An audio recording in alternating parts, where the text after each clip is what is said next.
Hello mga ka-crayfish at sa ating mga katrapal. So, andito kami sa Naik, Cavite at nag-install ng 8x4 by 1 feet na 6 na piraso. So, ito yung gagawin ni customer.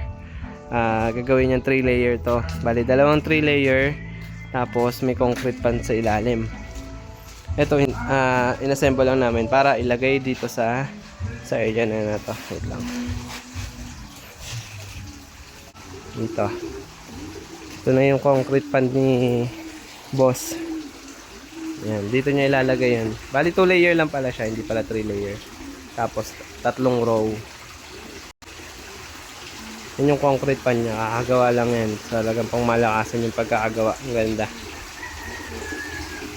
Ito yung filter natin. Thank you po.